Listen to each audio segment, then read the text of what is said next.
En ocasiones se hace una comparación entre las cámaras y los ojos, pues ambos reciben luz y luego la convierten en una señal eléctrica. Y bueno, pues aun cuando esto hace poca justicia a la complejidad del ojo humano, pues déjenme decirles que las actuales cámaras digitales han alcanzado por su propio derecho un alto nivel de sofisticación. A la par de esta sofisticación, pues actualmente vemos cámaras, por decirlo de una forma coloquial, pues por todos lados. Tenemos cámaras incluidas en los dispositivos móviles, los smartphones, los iPads. En sistemas de monitoreo y vigilancia, pues se han colocado cámaras en los postes de las ciudades. Y también los vemos utilizándose en aplicaciones industriales. Y por qué no decirlo también, pues en aplicaciones que tienen que ver con luego la interacción entre los hombres y las máquinas. Bueno, en esta parte del curso vamos a explorar algunas de las características de operación de las cámaras digitales, cómo es que representan el color y cómo es que se corrige algunos aspectos de las imágenes y cómo se comprimen.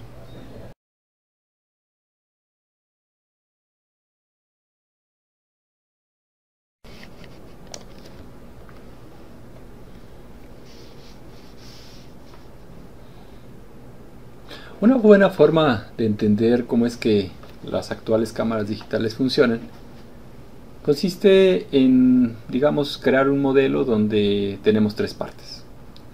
Por un lado tenemos el cuerpo de la cámara, por otro lado tenemos el circuito integrado del sensor y finalmente cómo es que la imagen se conforma para ser entregada como el resultado del proceso que ocurre en la cámara, ¿no?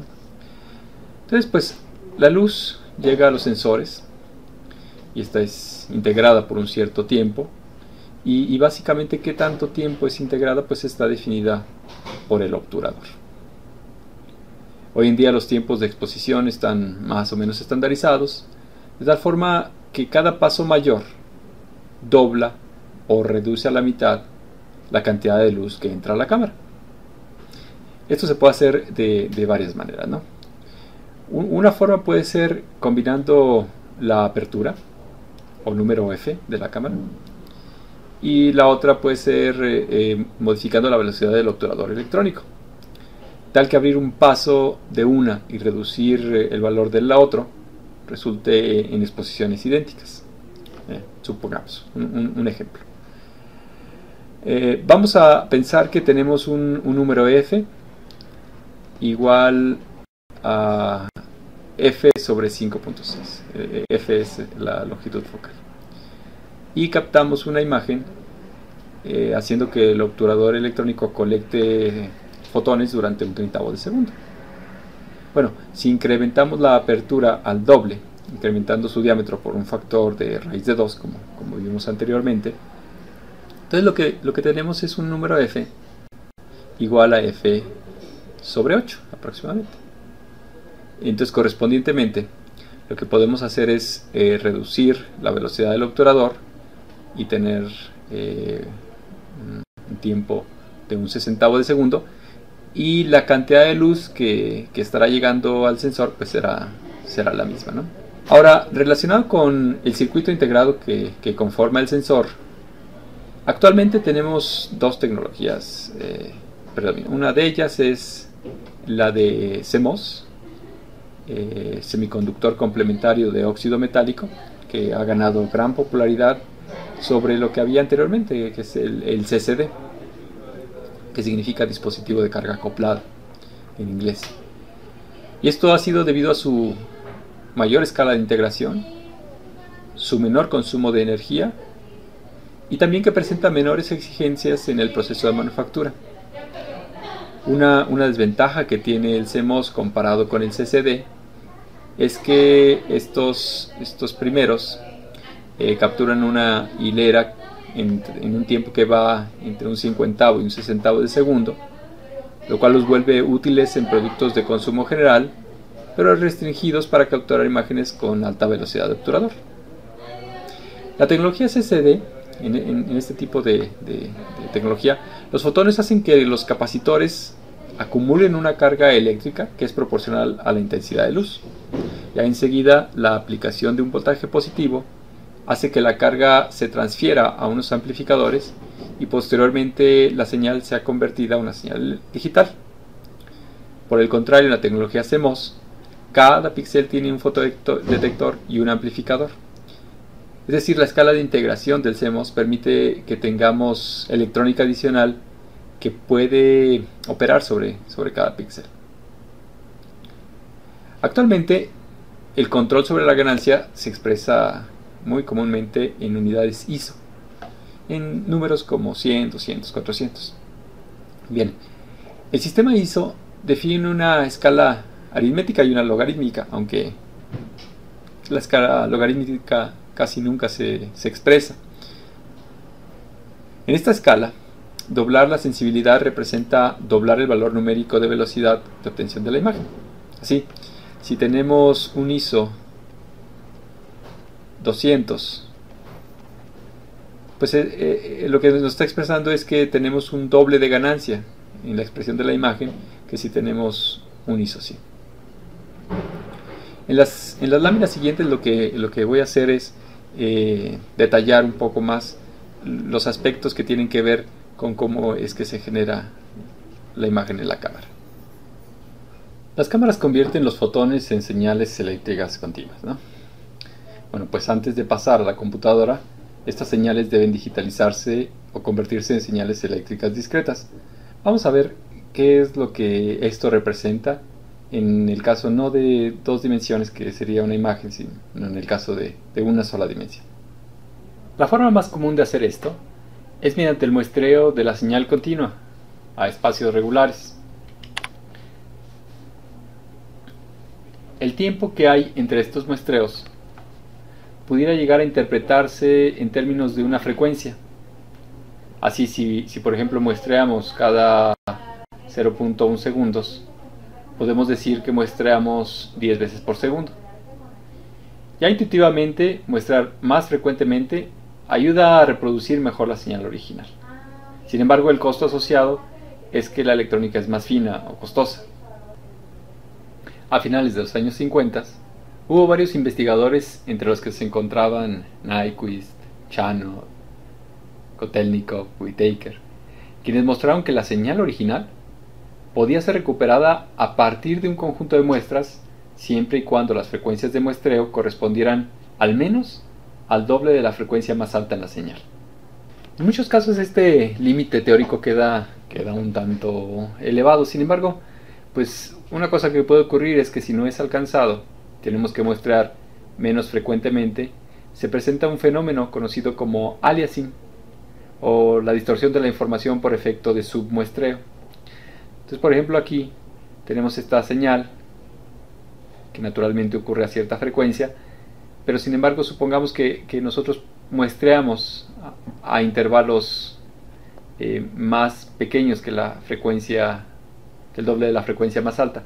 Entonces, pues tal vez a lo más lo que podamos hacer es recuperar una señal solo aproximada a la señal original. En el caso de imágenes, esto se traduce en estos artefactos que están presentes todo a lo largo de la imagen y que distorsionan la nitidez con la que pudiéramos captar esta imagen.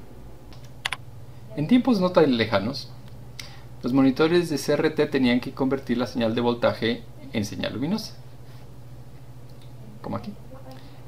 En el proceso se caracterizó el brillo producido como el producto de elevar el voltaje a una cierta potencia conocida como gamma y que tenía el valor 2.2.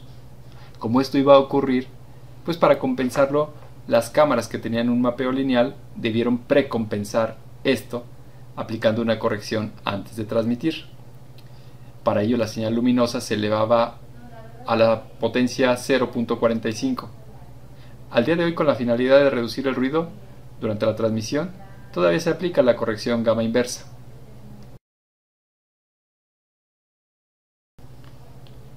El resultado de aplicar este procesamiento puede hacer que algunas características de la imagen que no eran visibles lo sean, aumentando tal vez el contraste y el rango de valores que se utilizan en la expresión de la imagen. El formato que se utiliza en la televisión digital este formato que tiene que ver con las diferencias con el rojo, el azul y el brillo, es utilizado en uno de los formatos de compresión más populares, el JPEG. En este formato, precisamente, la señal RGB es primero transformada a este brillo y diferencias. Una vez hecho esto, los canales de diferencias azul y rojo son submuestreados. Esto es así porque el sistema de percepción humano es más susceptible a los cambios de intensidad y así pues tenemos que este canal de luminosidad tiene mayor fidelidad.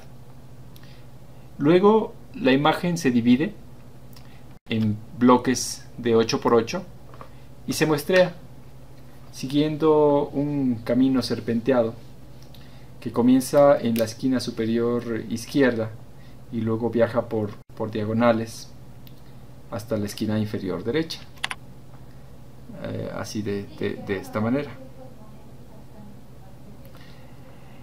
Este sendero de valores de intensidad es arreglado como una función unidimensional y se le aplica la transformada coseno, la cual no es otra cosa sino la transformada de Fourier, en donde el componente imaginario se descarta.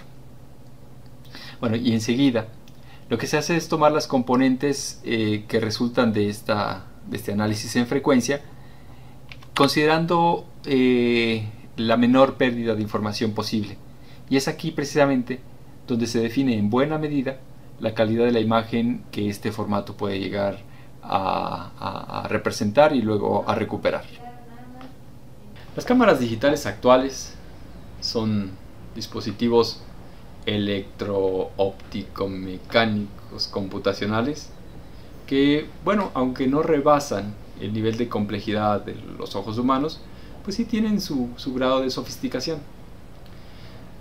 Aquí en este sentido uno puede hablar de un cierto desarrollo evolutivo en donde el estado actual de las cámaras pues ha sido de alguna manera canalizado en virtud de las aplicaciones que se le han dado.